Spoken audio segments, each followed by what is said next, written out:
hit it.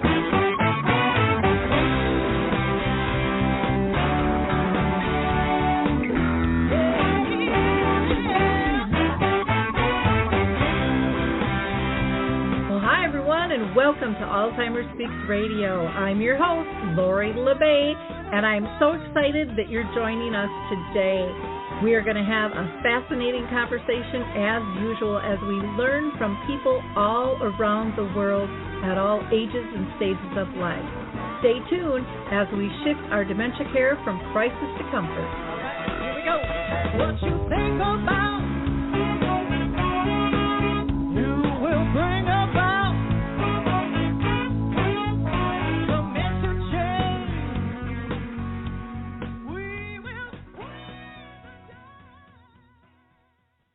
Well, hello, everyone, and welcome back to Alzheimer Speaks Radio. I'm your host, Lori LeBay, and I know you're going to enjoy the show today. We're going to be giving help to caregivers, and who doesn't need that? Now, if you enjoyed our opening music, it's called Clarion Call by the Mark Arneson Band featuring Maya Dore, and you can download that on any of your favorite music platforms. For those of you that are new to our show, Alzheimer Speaks is about sound information, not just sound bites. Our goal is to have real conversations with all kinds of people at all ages and stages of life and positions all around the world. And so today I'm really excited that we're going to be talking to the Caregiver Warrior. But before I introduce our guest, I always like to give a couple of shout-outs. First, I want to shout out to Dementia Map. If you haven't checked it out, it's our global resource directory that we just launched the end of last year, and it's picking up speed, and it's really, really fun to see people on there finding all kinds of resources, services, products, and tools. There's an events calendar on there. There's a glossary of terms that we just added. So go to dementiamap.com and check it out. If you'd like a tour, or maybe you have a service, product, or tool that you would like to add to it, in the upper left or upper right-hand corner, you can sign up to take a tour with me. I would be glad to do that. It's very fun, and it's wonderful for both families and professionals alike. So go to dementiamap.com. The other shout-out I want to give, of course, is to the Memory Cafe directory. I so believe in these groups. Most of them are still virtual, but some are starting to turn over to in-person. And Dave, who has Memory Cafe directory for 5 different countries, is tracking all of those. You can easily mind what is in your area. And again, if you're going to jump on a virtual one, it doesn't have to be in your backyard. Just go to memorycafe.com. I personally do one for Arthur Senior Living on the 2nd and the 4th Wednesday of each month at 1 o'clock Central Time. That's 2 Eastern. And we are still virtual, and anybody is welcome to join that. So you can reach out to me at radio@alzheimerspeaks.com, and I'd be glad to get you more information on that. A couple more shout-outs. Coral Health is still allowing people to download 2 of their apps, Music First and Coral Faith, free during the pandemic. So, heck, you can't beat that. And then I just adore Susan McFadden, and she is doing a program on Thursday, April 8th from 12 to 1 o'clock. It is with the Fry Art Museum in partnership with Aging Wisdom and the University of Washington Memory and Brain Wellness Center. And the presentation is going to be on dementia care, community, and creativity. And you're not going to want to miss that, because she has just been really one of the leaders in dementia-friendly movement as a whole. So we're going to hear from the Footbar Walker, and then I'm going to introduce you to our Caregiver Warrior. Introducing the life-changing Footbar Walker. I'm Peggy from Danville, Kentucky, and I'm 91 years old. The Footbar Walker revolutionized my care of George. The saving that I made from having to put him in a nursing home came to about $192,000. The foot bar walker opens and closes just like a standard walker. The only thing that is different is the top bar and the foot bar. Does that ever make a difference? Does someone you love use a walker? Do they struggle to get up from a seated position? Are you a caregiver dealing with physical pain and stress as you help your patient? The foot bar walker was designed to assist not only the patient, but also the caregiver. Patients have more control standing up, and no lifting from the caregiver is required. See how it works at thefootbarwalker.com. That's thefootbarwalker.com. Peggy, would you recommend the foot bar walker? Do I ever? I would not be in the health that I'm in today at this age had it not been for the foot bar walker. Well, I love that foot bar walker. If you haven't checked it out, you're going to want to, because it really is as fantastic as Peggy says. It was developed by two friends for two friends, and it really is an amazing invention. Now, today we're going to be talking about help for caregivers, and we are going to be talking with Susanne White, who is the founder of Caregiver Warrior. She, too, was blessed with the opportunity to care for her parents and ventured out on that caregiving journey that would change her life, like it has so many of us.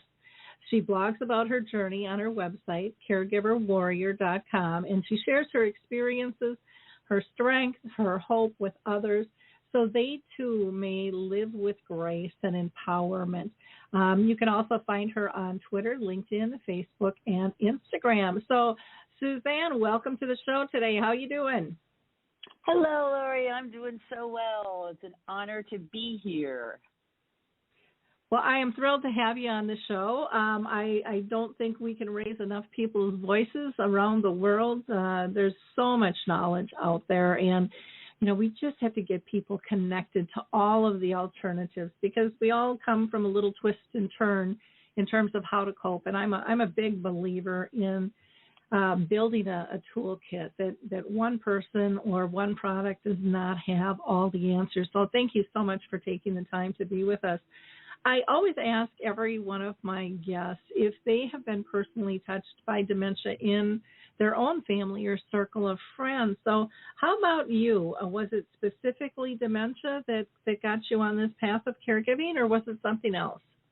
It was actually. My mom was diagnosed with dementia, and I took care of both my mom and my dad. My dad was had heart issues, and he was doing the caregiving for my mom, and they were kind of hiding it from us for quite some time. They were working together as a team, and we sort of knew something was going on, but they were really good at hiding it. But one holiday season, my dad sort of had a caregiver burnout, and as he was, resting and getting better, we saw that my mom was confused and, repeating herself, and it became very obvious that they needed help. So I have indeed experienced the dementia world.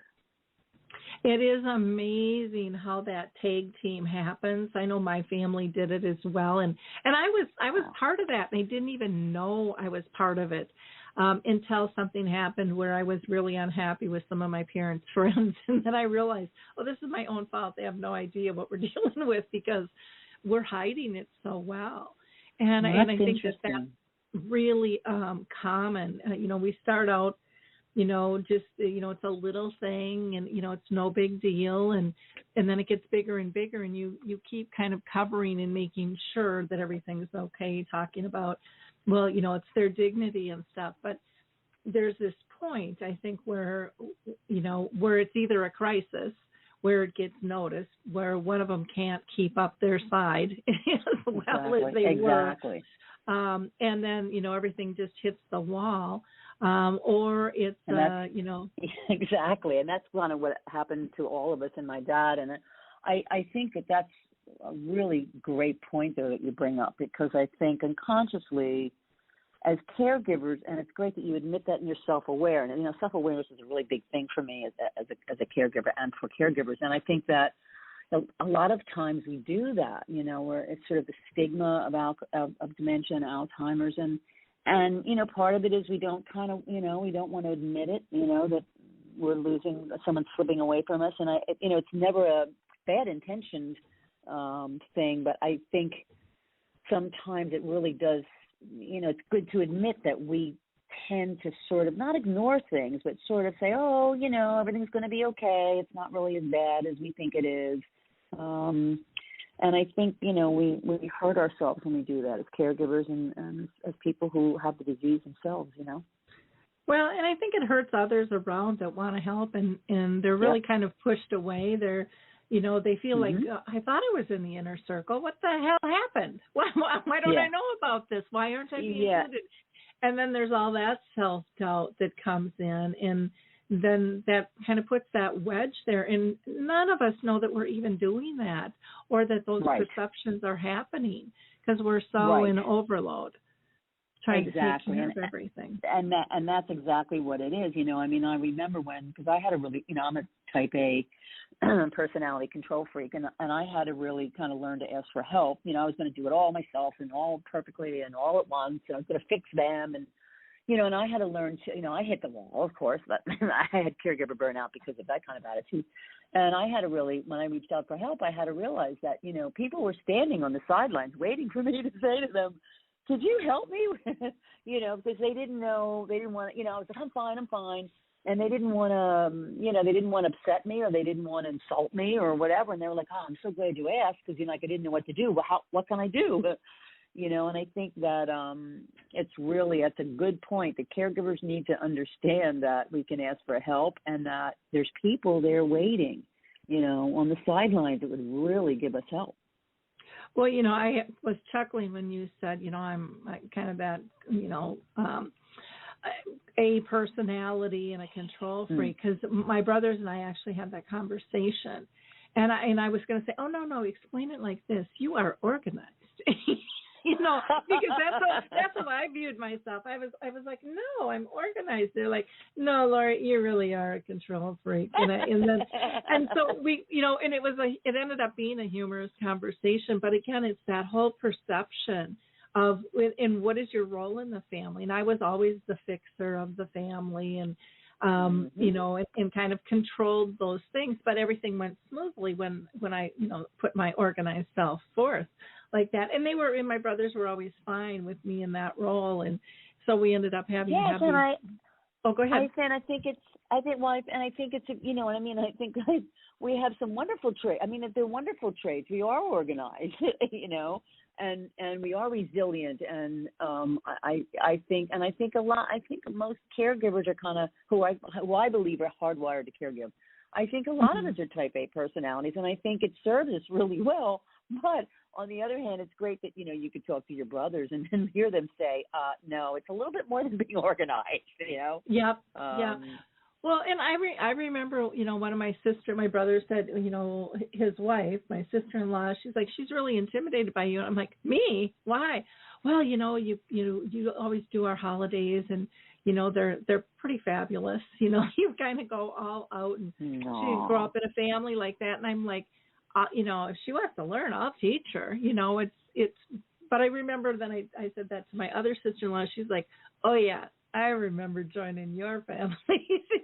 I felt the same way, and you have no idea because you're just trying to do your best and hope everybody has fun, and is protected, or whatever role it is you're playing. But yeah, that a personality can really be looked at on different levels, as well as all personality traits.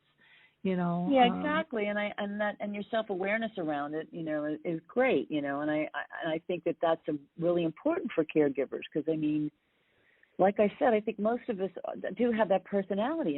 Caregivers show up because they want to serve others, and a lot, and I think, there's a constant question for me. I always talk to caregivers, like, why do we have such a hard time asking for help, And I believe it's because we really do go at it, we just hit the ground running. We don't think about it. It's not something you think about, well, am I going to caregive? Well, let's see the pros and cons of caregiving. No, it's just, you jump in, you organize it, you're going to take care of it. And I think that the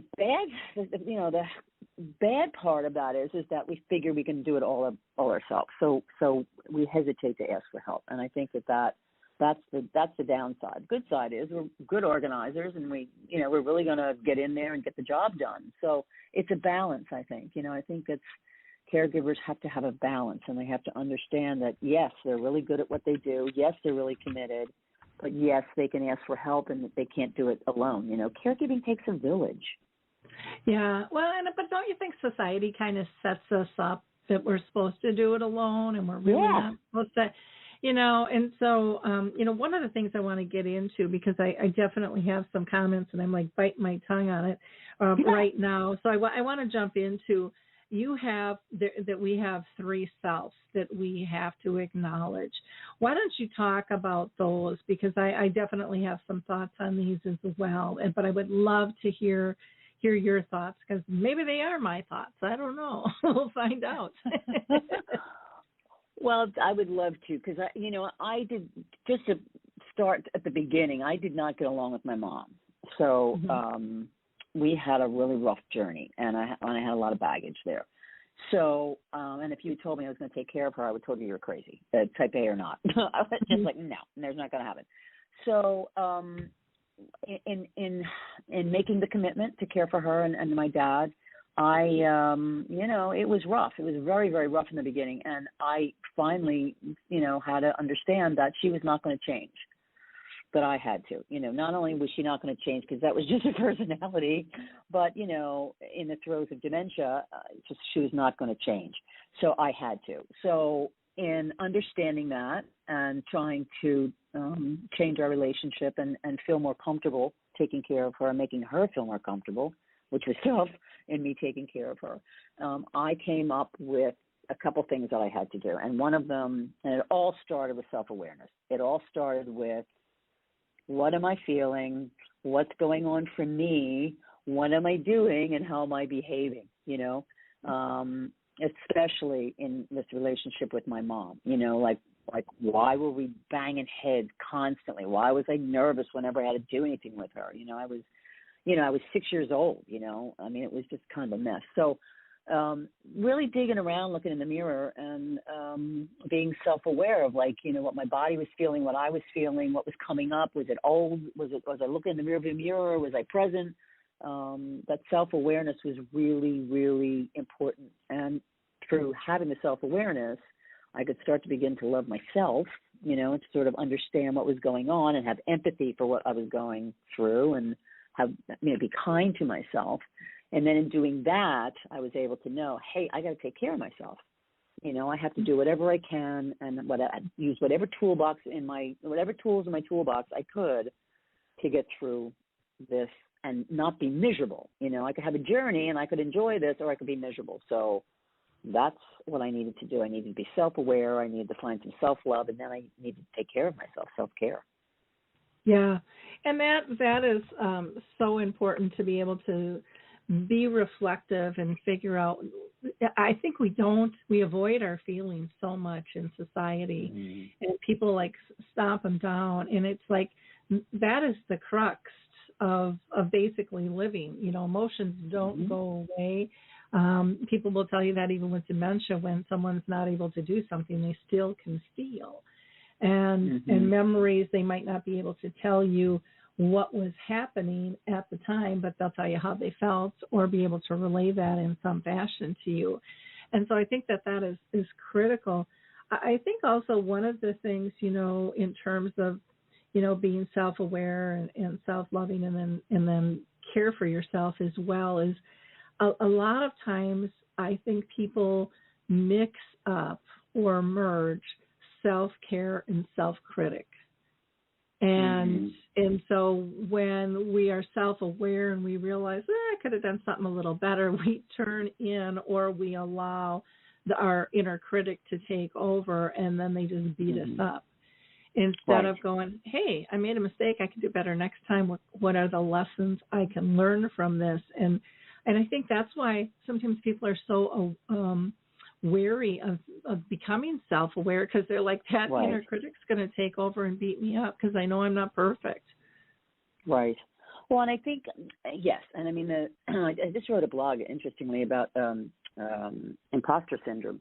How we can feel like a fraud or an imposters, because there's the critic inside of our heads, it's just awful. And I think that for me, part of my self-awareness was that I had an inner critic.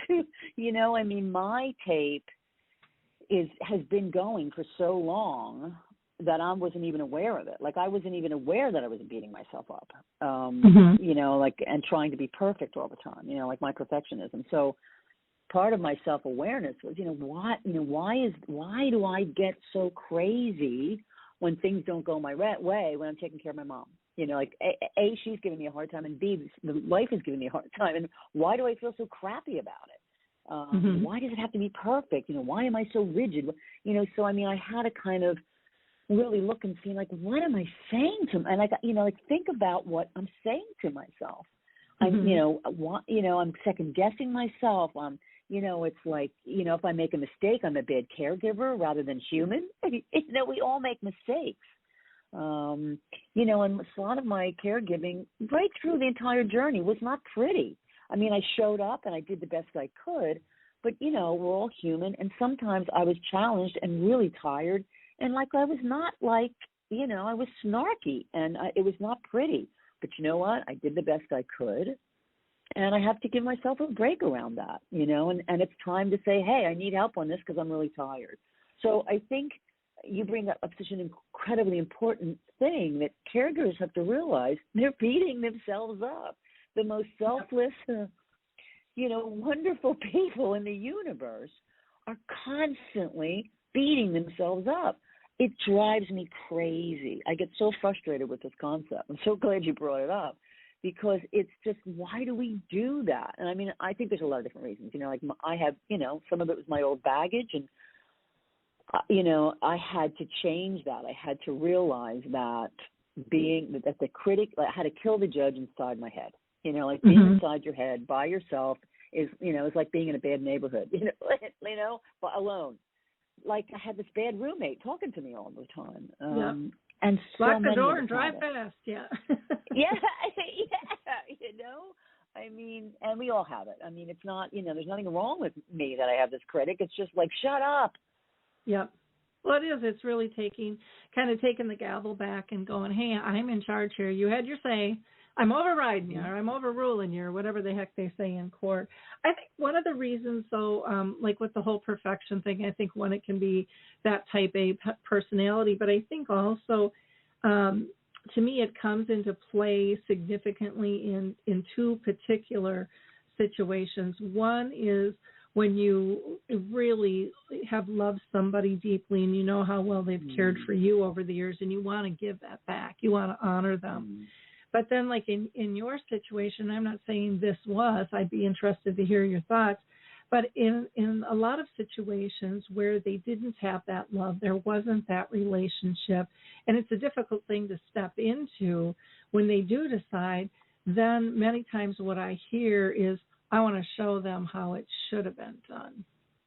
And so there's this like almost wager of war in a non-conscious way that says, I'm going to give you what you never gave me, and see if you can learn from that. I think it's still coming from this lesson of we're going to teach or we're going to change somebody in doing that. I think we do it a lot with our siblings or those that we want help from that aren't stepping up the way we want as well. I don't know. What are your thoughts on that?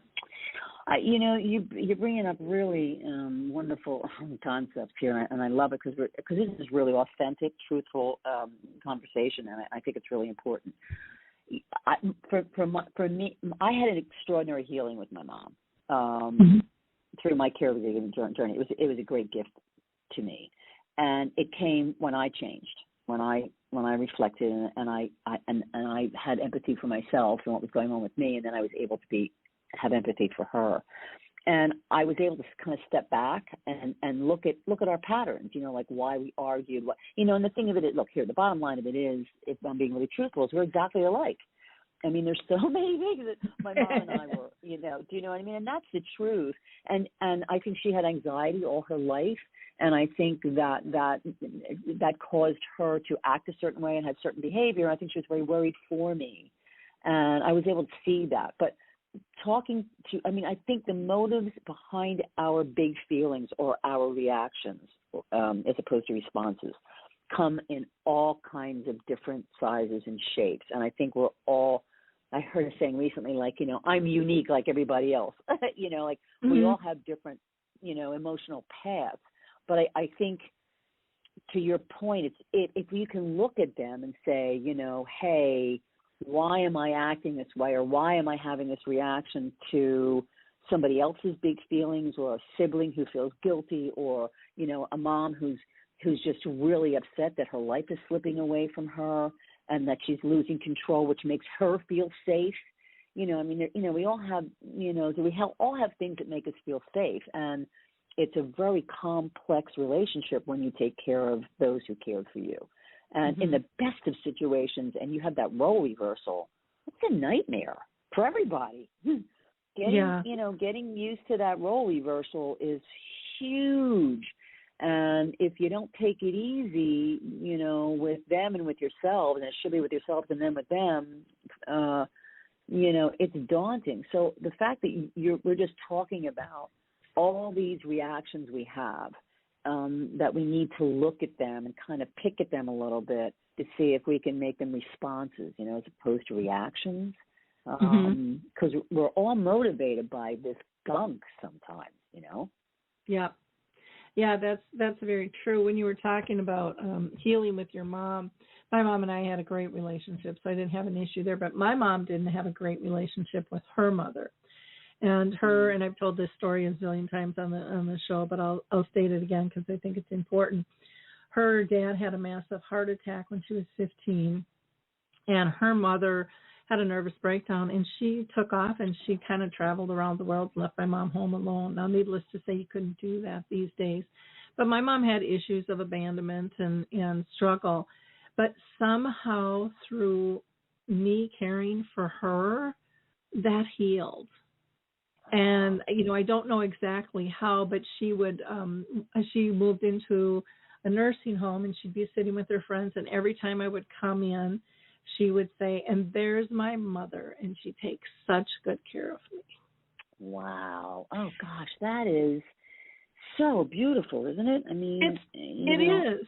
But then again, you have to be able to, as a son, a daughter, a spouse, or whatever, step back and not be offended that she's calling you something else. And, my brother would be very offended by that because she would call him Chuck, her brother, and we had to have conversations about where she was in time and how much she loved Uncle Chuck. And for me, I had to explain it to my brother, and he still didn't get it. To him, that was just, well, that's just goofy. And I'm like, you know what? I'm going to look at it like a gift. You can look at it however the hell you want to, but I'm going to look at it like a gift. And, and then just move on from there. But I think that's part of the power of caring, is we have this ability to choose what it's going to look like. Is it going to be a gift or is it going to be a disaster? And we can pull whatever we want towards us in that mode. And not that when you're looking for the gift, you're not going to, stumble through a few disasters on the way. Right, exactly. Exactly. Yeah, it doesn't mean that it's going to be easy. Yeah. But it's not about even. But if you show up for it and you frame it that way, the journey can be amazing. And I think that's my whole mission, is to sort of explain to caregivers that this is a very powerful experience. And yes, we'd love to, we're taking care of people we love, or even if they're professionals, you're caring for people because you choose to serve, to serve in the world.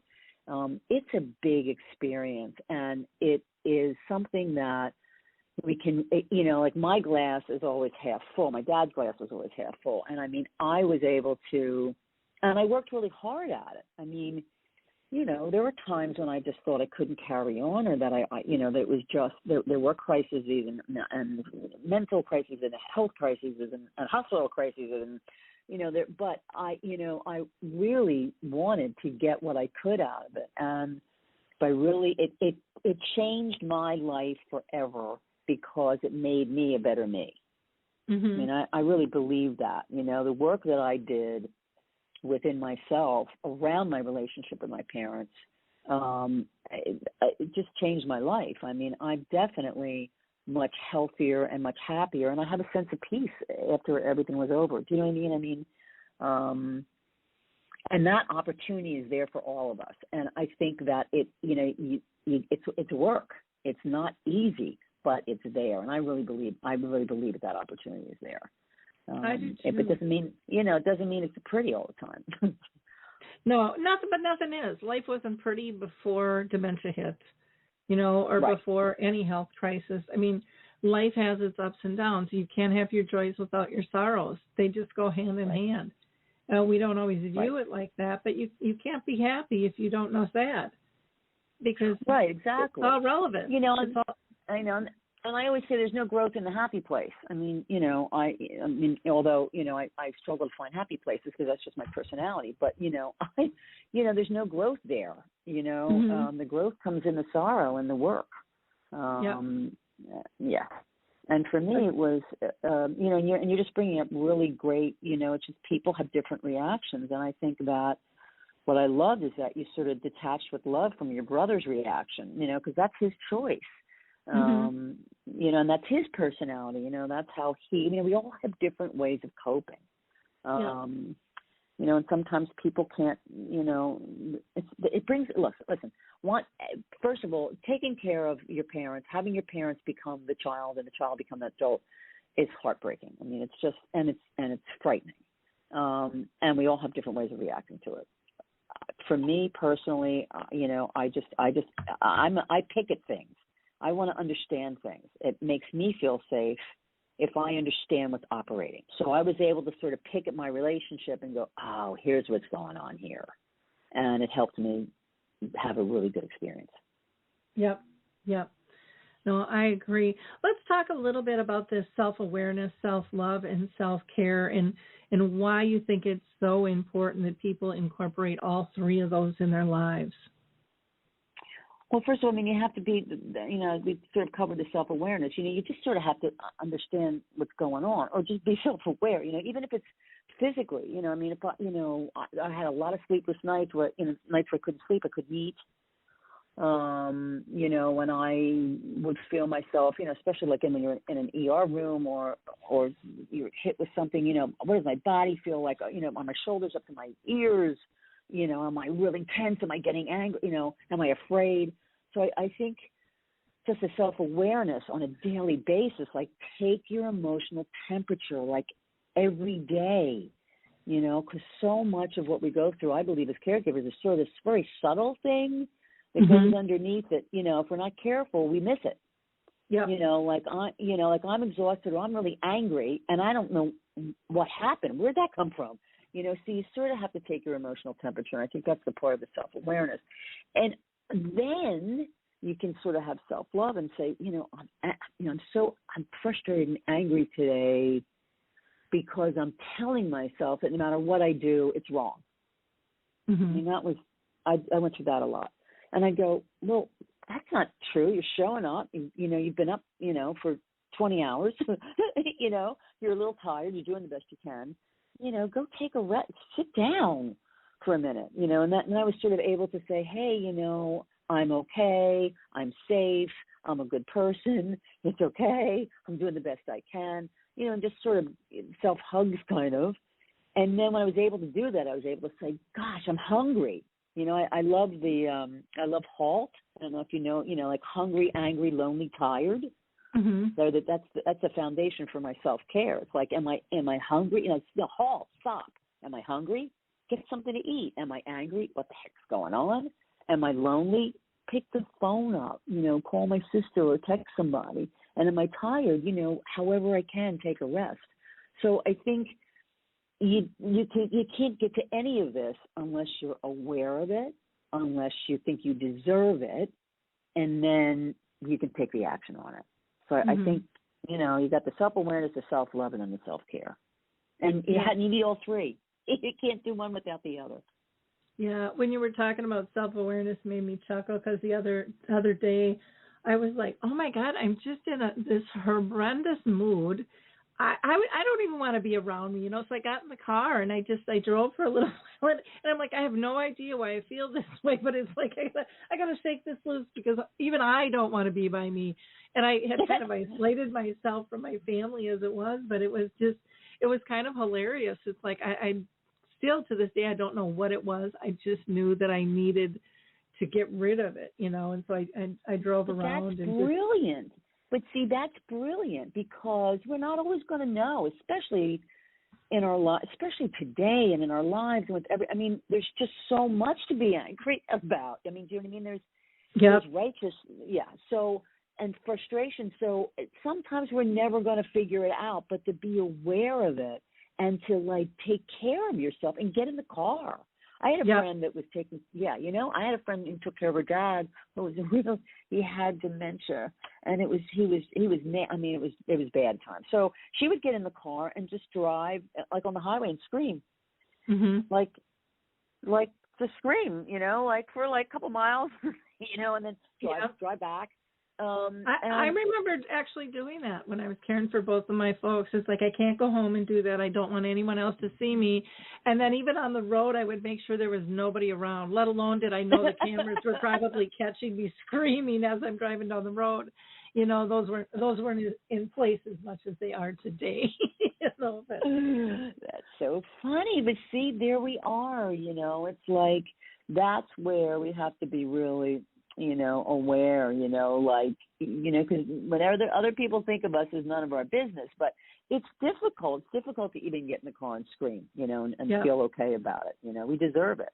Well, and you got to release that stuff somehow. Yeah. You've got to get it out of your body. And so I think it's important for us to talk about that. It's not hurting anybody. It might give somebody a good laugh who's driving by you going, well, let's either get way ahead of them or stay way behind them. But, and then I think it's perfect. Yeah. The other thing that I thought was interesting, too, was, when you're talking about self-love is, we get in these caring roles and we're typically so compassionate, but we're not compassionate towards ourselves. We have this higher standard where we're not supposed to grieve or we're not supposed to feel these emotions, or Lord knows we're not supposed to get tired, or need help. And we just beat ourselves up with that. And I think that's really, really very silly. You had mentioned earlier about this imposter syndrome, and why don't you talk about why you think that is so dangerous? Well, I think, first of all, I think the imposter syndrome, which I've been known to have in my day, is dangerous just in general. But I think when we're taking care of others, it's even more dangerous because, the stakes are so high. In other words, we're not only feeling like frauds in our daily walk-a-day life, for those of us who feel like, we're in the middle of something, it's like, somebody's going to find out that I don't know how to do this. I think when we feel that with the added commitment and responsibility of caring for someone else and their well-being, I think it just ups the stakes for us in our head. So I think it's really important to again, be aware that if we're starting to really second guess ourselves and judge ourselves and feel like, somebody's going to walk in and find out that we're not a really good caregiver because we don't know what the hell we're doing, I think that the alarm bell should go off, because I think it's really, really dangerous. Because the bottom line of it is there's no perfect way to caregive. You show up, you have the best intentions, you do it with love, and then that's it. And there's no rules, there's no regulations, and no one can tell you you're doing a bad job because you're doing the best job you possibly can do. And I think that's really important to remember. I'm a good person, I'm safe, I'm doing the best I can. I think that's like a mantra. Well, what's interesting, I'm going to drop in another story here, because people will tell you you're doing a crappy job. They will say that, or they'll give you that look. So, know that that can happen. But it's for us to stand back and say, why is that happening? And I had that happen with a really good friend of my mother's who wasn't able to go visit her in the nursing home. So every couple of months I would meet with her.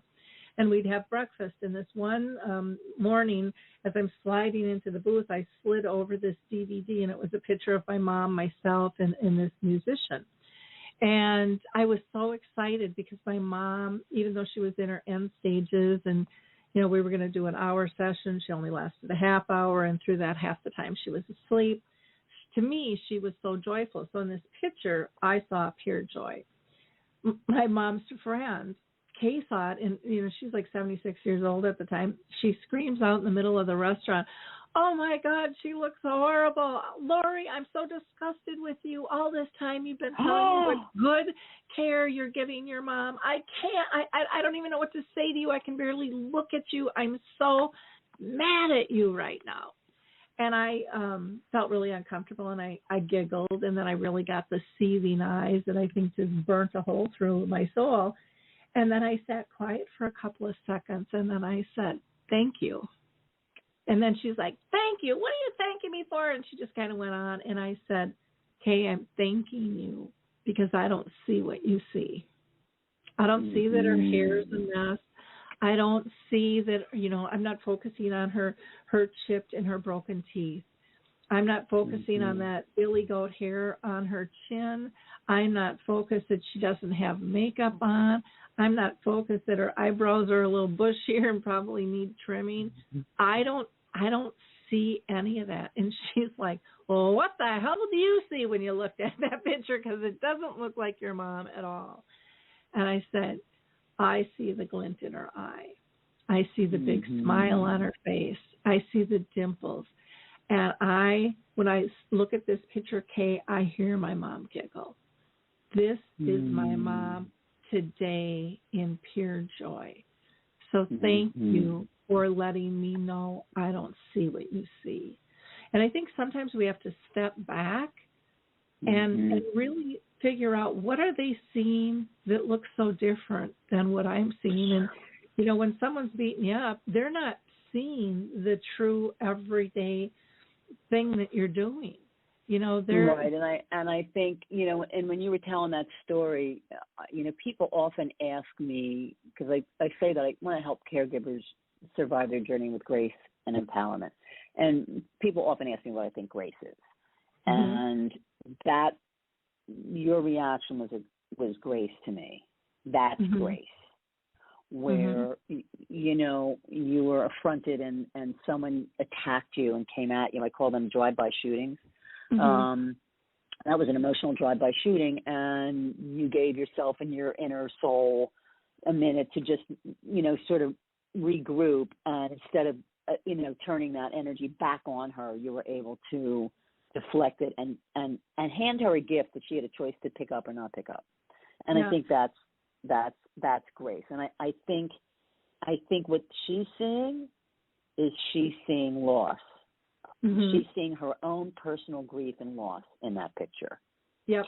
And that's what happens. Do you know what I mean? Like, people that have that reaction and sort of react out and act out to you, it's their own personal pain that's causing them to do that, having nothing to do with what you're doing or what you see in your mom. Do you know what I'm saying?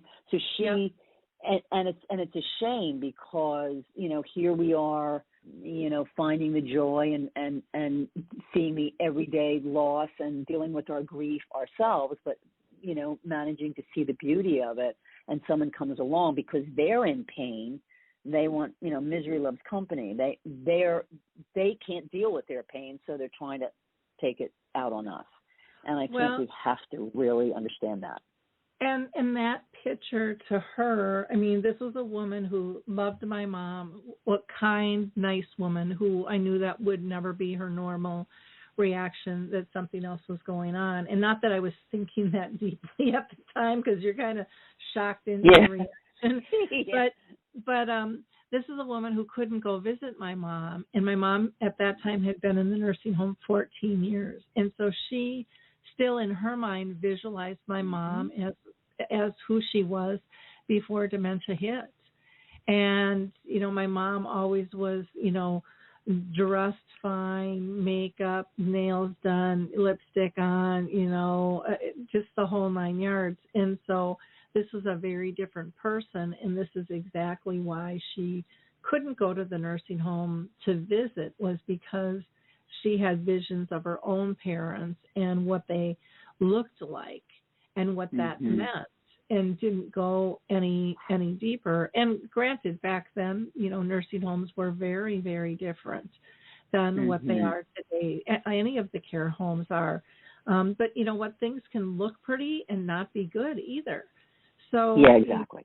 It's a matter of learning, like you said, to live with grace, live with love and acceptance and awareness, so that we can tell if something's pretty but not healthy, right. and we can tell when something might not have the view of what we thought was beautiful, but learn to look deeper at the true initial pieces of our authentic self and what is still there and still beams loud and clear if we choose to see it. Exactly, and it's not, look, and it's not easy. It's funny when you were talking about the hair and their teeth. I mean, I don't think of it often, which is why it's very interesting to me. My mom was the same way. My mom woke up and put makeup on. And had red nail polish. And I can't even tell you. I'm laughing, and it's wonderful because I'm laughing about it. When we would be when she was still going out, when I was able to take her out and we would go to dinner, because I love to go to dinner. And we had like a little hometown, so we'd go like a little diner or whatever. She would take, and we would be all ready to go, and she'd have to redo her red nails. You know what I mean? And it was just, and I'd be like, oh my God, So I learned to like leave an hour before, you know what I mean? So I would tell her that we had to go, you know what I mean? So I learned to change the schedule. But yeah, she was like, full makeup, nails and whatever. And as she started to slip away, she would pull on her hair,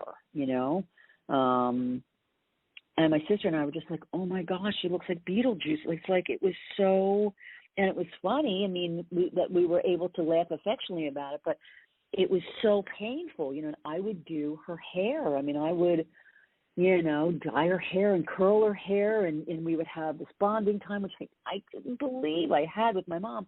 But she would nervously pull at it, as the days went on. So, I just saw her as somebody that was her stress, and I wanted her to be comfortable. It stopped being about, me doing her hair and her messing it up. You know what I mean? Yeah. So, but to other people, who were used to looking like her dressed to the nines, it was like, whoa, what happened? And then what happened was dementia happened, but she's there, and you put on Dr. John, she'll dance in the kitchen for you. Yeah, that was like my mom with her teeth. She was scared of a toothbrush. She was scared of a swab. You got to the point of, okay, are we going to make her day miserable and have poor quality of life, or are we going to live with looking at teeth that look like a rusted chainsaw with fried rice hanging off them? That's her choice.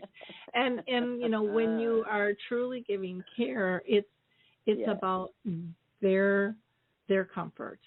And absolutely. Us walking into that. And when we can walk into that, it's a beautiful thing. I can't believe we only have like 10 minutes left. I have a couple more questions here for you. Sure. Why don't you talk about the 3 worst assumptions that caregivers can make? I can do it all myself. I can do it alone. I can do it all at once. And I think that was me walking in. I can still remember, because we were in Florida, but we had flown my parents down for the holidays anyway. And my dad, I had to send my dad's paperwork, because he was in urgent care down there. He had walking pneumonia. So I remember I had to it was the first time I dealt with the healthcare system for my parents. And I remember sitting, pacing in my sister's bedroom, saying, because I was trying to fax it and they weren't getting it and they didn't put the chart and they wasn't the right chart. I was like, oh my God, what are you doing? I could not believe, how inept and how badly the doctor's offices were being. And because I just thought, I'm going to do it all. I'm going to do all of it. I'm going to fix it all right now. I can do it immediately, and I can do it by myself. And that's the three different assumptions. And man, did I start, all of a sudden I realized, you know what, maybe I'm wrong about this. But that's what happens. We go in and we think we can, fly solo, that we're Superman or Superwoman, and that we can fix it all, and we can fix it immediately. And it's just that's just going to happen, guys. No, and when we go in that, we are intimidating. We are not necessarily organized, but more of that control freak is how we come off. And we miss things because we're going so fast. So we're not reading others in the process. Let's talk about perfectionism and how that can just really make things tougher for someone who's caring. Yeah, and I mean, like I said, I think a lot of us are type A, and I think that a lot of us are perfectionists. I most certainly was. I always say I can speak about my particular situation, but I mean, I'm an absolute perfectionist. Even to this day, everything, just because of my personality, like I don't want to be criticized. I don't want to make a mistake. And I want to do everything perfectly. I want to look great. And I want to do it perfectly. So that's a really bad place to start from, because there is no such thing as perfection. The expectations I have for myself and others are impossible to meet. And what happens is, and especially in my case, I was constantly chasing a carrot I couldn't reach, and I was grinding myself into the ground because I was trying to be perfect all the time and trying to put everything in I was trying to put everything in a little box and compartmentalize everything and make sure everything went smoothly. And life doesn't work that way, especially as a caregiver, So perfectionism was really, I finally got to a point where one morning I just woke up shaking. Literally physically shaking, thinking I was going to die and take my parents with me. I was completely burnt out because I was trying to do it perfectly, and it's impossible. Yeah. Yeah. I look at perfection as it allows us to procrastinate and not get something done because it's not pretty or perfect enough. And I really think perfection calls out and gives permission to our inner critic to come out and beat us up. Yeah. Because down deep we don't think it's perfect. Right. Right. So to me that's a way to lose control. So I always say I've kicked perfection to the curb, and to me it's about progress. So it's progress, not perfection. And same with failure. That doesn't weigh heavily on me. That's not how I interpret things anymore, because I think anything that doesn't go quite right is just a learning experience to make something better the next time. And excellent.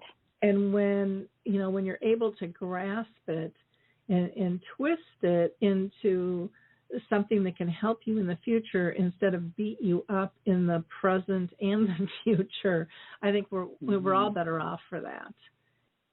Absolutely. I agree. I just think it, and I love the procrastination, because that's, we do it. We put things off because we want it to be perfect. And I recently heard a wonderful little take on the progress, not perfection, that progress is perfection. That as long as you're moving forward, that's perfect. That, you want perfection, that's, moving forward. But I just think perfectionism just opens the door to the inner critic. It's just like, come on in, take a look around and just, let me have it, because it's impossible. And I think that it can cause us to procrastinate, and it can cause us to really be miserable. Yeah, and it can also cause us not to modify and make changes, because it's like, no, this is, and I think to me that's where the phrase comes from. Well, we've always done it like this. And it's like, that doesn't make it better. You have to continue to read what is the need, because the need typically when you're caring for someone is going to change. It's going to progress. And so are you, of what do you have available to give? What are your resources? All of those things. So, I think it can be a trap on so many levels. And, when you go in just looking at making progress, doing the best you can with the knowledge you have in the moment that you have, I mean, what more can you ask for? Yeah, you really can't. That's the perfect formula, and I think another thing you said that was really good was, read the room, basically. Mm-hmm. You have to read the room. You have to be open to read the room. I think one of the greatest things, it gave me, my caregiving journeys gave me so many different things, but, it really helped me become less rigid. Perfectionism makes us very rigid, and you can't be rigid when you're caregiving. You can try to, it's very important to try to keep rituals going for them, but, you have to keep rituals and then be open to change. Being open to change and being open and going with the flow is really important. And I think, when you're trying to be perfect, you're way too rigid. Trees break. You got to be able to bend in the wind. And I think that that's very helpful when you're taking care of people you love. Well, and some of the best places that we go to in life are detours. So being spontaneous can show you something that, wow, I didn't even know was here. I didn't even know this was important. I didn't know it could be done like this or look like this or feel like this. And you had no idea you were going to take that path because you didn't know it existed, or it was a longer journey, but it brought you to a different place of value. I know one of the things I've always asked myself, and it took me a while to get there, but I say I used to have screaming matches with God when I was just feeling like I was slamming into the wall and I was exhausted, and I would be yelling at him what is the lesson? And to me, that was one of the most valuable questions, because it made me realize, even though I thought I was looking for the answer, a lot of times I was just swirling in the minutia, but I really wasn't looking for all answers. I already had it prefixed what it should look like, and it wasn't there, and yet it looked something totally different. And then I was able to accept that, Yeah, exactly. That's wonderful. So much just came up for me when you were talking about all that. But yeah, it's so much easier, when I let go of the wheel and I let whatever you believe in drive the bus. Yeah. Because it's and I love that. I love that, some of the best places we go to are detours. I love that. I'm going to use that. I do a weapon of the day on my Twitter. So with your permission, I'll tag you. I'm going to use that because I love that. It's just, you got it. It's like taking a spatula and turning it over. You know what I mean? It's like, just turn it over. Let higher power drive the bus, please. Because these preconceived notions of where we should go and how we should get there, really can really slow us down. And I think and really bottom beautiful. line is, we don't know what we don't know, and so you can't have the answer to something that that hasn't been funneled to you yet, and so you've got to be open to listening. I want to make sure we get your contact information out to people, Susanne. This has just been a really fun conversation, so thank you so much. Wonderful. Oh, it's my pleasure. This has been great, and it's really moved the needle forward for me, I'm now going to have ideas for blogs and other conversations, and I think this conversation is so wonderful, Laura, because we need to get it out there, because, people need to hear this so I can sort of shift their consciousness around caregiving. I want to direct people to my website, which is caregiverwarrior.com, because I have a free ebook. I have a little ebook, The Caregiver's Little Guide to Survival, with 7 tips in that, and I want to start telling people about that, because it's just a sweet little tip that'll help you with your journey, I hope, based on the things I've done and how I failed and how I've found tips to help me. Wonderful. And then you're also on Twitter, Facebook, and Instagram, all as the Caregiver Warrior. So she's kept it, Susanne White has kept it very, very simple. Just Google Caregiver Warrior or put in caregiverwarrior.com, and boom, she will pop right up for you. For listeners, I want to thank you all again for being with us today. And I hope you like, click, and share this episode. I think it had a lot of valuable tips that Susanne gave us, and this is just such an important thing. So again, Susanne, thank you so much for your time and the work that you are doing and your love and your ability to share this with others. Again, thank you so much for joining us. My pleasure. Great. We will see you all next week. Bye now. Hey everybody, Jared Sebesti here, host of Retire Repurposed. This podcast is dedicated to help people transition into fulfilling and purposeful retirements. Retirement is a big life change. In fact, the two most dangerous years of a person's life are the year they were born and the year they retire. Few people can just flip the switch from working a career 30 or 40 plus years, retiring on Friday, without methodical steps to living what we call a repurposed retirement. To listen now, search Retire Repurposed on your favorite podcast platform, Senior Resource, or Life Audio.